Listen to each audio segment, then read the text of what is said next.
Right then, unarmed combat. Kakashi wasn't allowed to use his claws or bite, but he had decent armor, including a helmet, chestplate, greaves, gauntlets, and leather almost everywhere else. Punching was gonna hurt like hell, Tom thought, so grappling was most likely the way to go, especially when the Dragonette couldn't use his fearsome maw. Tom had undergone some basic hand-to-hand combat training, and even done a bit of martial arts when he was a kid. Not to mention the odd brawl, of course, but he wasn't exactly skilled in any of it. He was also used to using his knife when it came to close quarters. As the two combatants circled each other, Tom lunged at Kakashi, barreling at his opponent's shoulder forward and bent low. He needed to get in close. Punching would do jack shit against steel and padding. Kakashi responded, trying to dodge to the side, apparently not quite expecting that response. He was quick though, managing to clear Tom's charge. Kakashi made quick use of Tom's little miscalculation, grabbing him from behind, trying to get his arms around Tom's throat. Kakashi was a bit lighter than Tom, despite his tail and wings. The 10-centimeter lacking in height didn't help the poor guy either, as Tom grabbed Kakashi's arm and bent forward, lifting him off the ground. Then he put all he had into a leap up and backward, hoping to squash the Dragonette behind him. One thing Tom had forgotten was that his target had wings. As he pushed them both airborne, Kakashi seemed to realize what he was trying to do and flared out his wings, stopping the rotation and preventing him from being squashed. Instead, Tom simply landed on his feet again, slightly confused as to what happened. Tom elected to try and wrest the bugger off instead. Tom grabbed the Dragonette's arm, bent over forwards, twisting to the side, trying to lift the Dragonette over his shoulder and throw him to the ground. This time, Kakashi's wings didn't save him, and his lower stature and weight really bit him as he went flying to the ground, landing face first on the ground. Tom was quick to take advantage, grabbing a hold of a wing and putting his knee on Kakashi's back, twisting until the Dragonette slammed the ground with his free arm, indicating surrender. Tom had honestly not been expecting to win that. Maybe it was because Kakashi had been expecting a fistfight rather than a grappling brawl. As he held the Dragonette to his feet, he gave him a pat on the back. Sorry. It had sounded quite painful when Tom twisted the wing. Oh! Kakashi had gone looking at Tom accusingly. Tom had just patted him on the back a bit more, not quite sure what else to do. He was fairly certain the petting approach wouldn't be effective here. She had been curious how Tom would go about it, having no claws in the first place. It seemed he simply got around the problem by not bothering to try, instead going for grappling his target to the ground. She glanced at Rachuk, who was clearly taking mental notes. He didn't look too pleased, but not surprised either. She had not been sure what to expect. They usually fought with claw and talon. You couldn't do that in a training fight, but you still usually emulated the style, punching and kicking at your opponent. So, how many rounds before you say you're sorry? Sapphire shouted at them following the quick scuffle. Oh, I'm not done with him yet. That fucking hurt! The two combatants continued their brawl. It couldn't really be called a fight. It only took seconds and they were back on the ground, where Tom's higher weight and the fact he didn't have fragile handholds in his back gave him a considerable advantage. Kakashi did manage a win or two, mostly when he managed to outmaneuver Tom quickly and get him in a locked position from where he couldn't escape. His attempts to fight regularly most often ended with Tom grabbing hold of an arm and using it to force Kakashi to the ground. Kakashi then tried some kicks, which ended when Tom managed to grab Kakashi's leg and hold him at the fence surrounding the arena. To much discomfort of those watching, except Kirin because, of course, it was clear that in his eyes, Tom could do no wrong. Wow! The little Dragonette exclaimed. No. Ow! Are you kidding me? Kakashi trying his best to get up onto all fours, coughing up a little blood. Kick hurt. Sharp. Tom just went as he walked over to help the Dragonette up, pointing at his clawed feet. As Sapphire looked closer, she could indeed see some of Tom's clothes being ripped, and there were bits of crimson in the sand. No claws, Kakashi, Sapphire had shouted out. Now say you're sorry and I might tell Tom to let you go. Oh, you are just being the worst today. Say it. Hell no, it was funny. Kakashi clearly needed additional convincing. Luckily, she had just the thing. Tom? Hammer next. She could see Kakashi's face turn dour at the prospect. Okay. Tom smirked a little as he made his way over to the weapons rack. Sapphire was fairly sure he had caught on to what was going on by now. Yay! Hammer time! Little Kieran chirped up, clearly excited. Rachuk just smiled a bit, shouting out, I say, soldier, you are surprisingly committed to that joke. Sure this is wise? Oh, gods, no. Sorry, Saf. Oh, I'm so very sorry. Please, I want to walk tomorrow too. Kakashi sounded quite genuine, Sapphire thought, even fairly scared. Okay then, Tom, no hammer. Tom just stopped and nodded at Sapphire. Then he went about inspecting his clothes.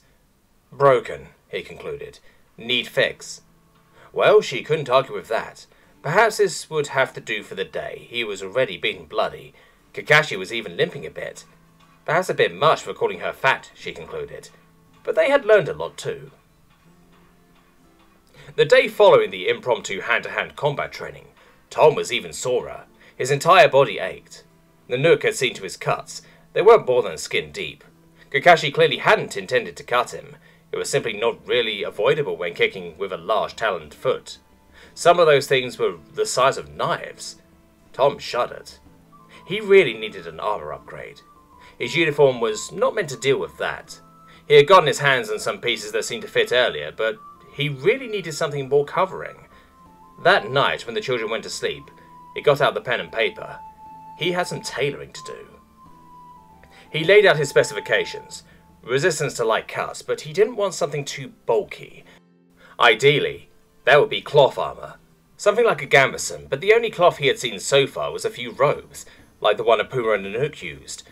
Oh, right, likely imported. They didn't have any sheep after all.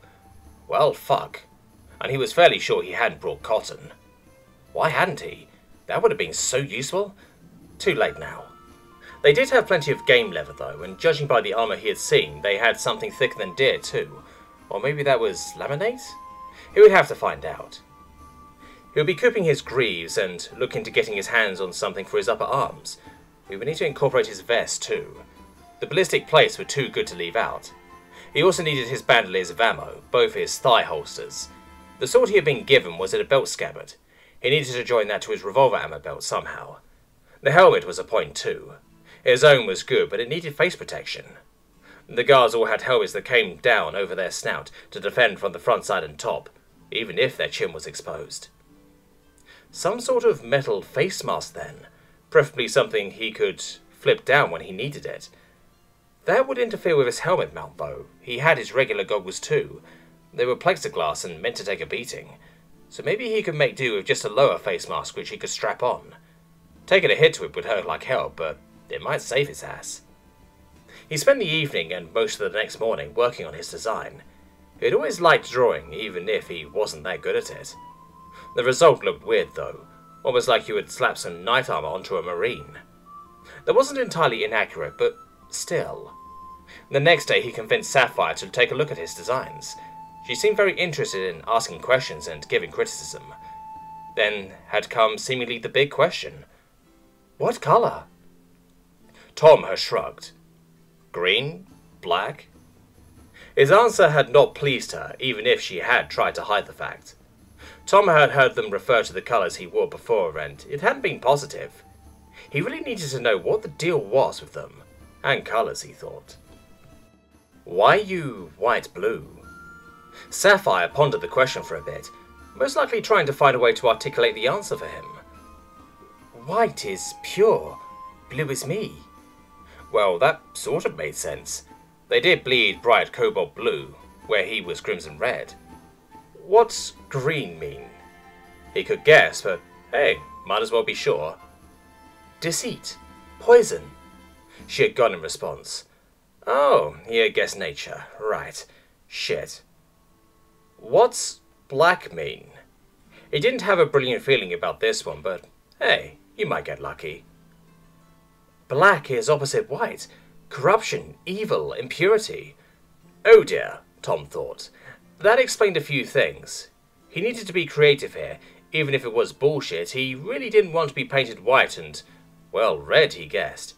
He would never be hiding anywhere again. Not to mention looking like a damned British redcoat or something. Fucking ridiculous. To me, green nature. To me, black night, shadow. She seemed to ponder that for a minute.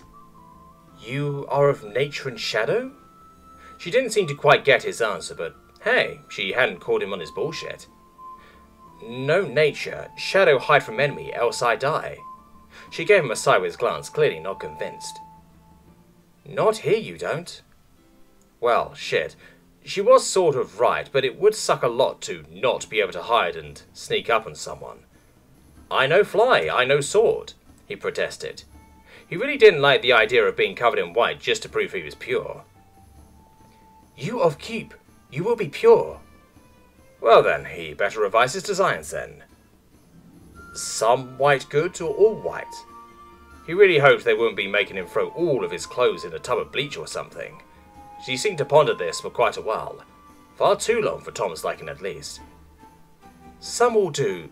Besides, white difficult. Shiny good too. Oh, excellent. He just needed to shine. Fucking marvellous. Part soldier, part disco ball. As he pondered what she had said, white was difficult, but wasn't blue like one of the most expensive colours in old times. He could swear he heard that somewhere. Sapphire, how make blue? We are blue, she said, as if it was the most obvious thing ever. Don't understand. Make blue leather? Blood is blue. It's easy. She seemed far too okay with what she had just said. They were talking about being white good and pure, yet they were dyeing leather with their own blood. Wait. Blood? Yes, we are blue. She clearly found this completely normal. Holy fuck, they were wearing clothes stained in their own blood. Wait. This your blood? Tom went pointing at some of her leather armour. White is pure, blue is me. She had apparently seemed to grasp that Tom was more than a little disturbed, and sounded a tad quizzical. That was so fucking metal. Wait, would they make him do that too? Could his blood even dye like that? He hadn't thought about the fact the colour was so vibrant. It looked like it was made with a very strong dye. Bloodstains must be a pain here if it dyes like that.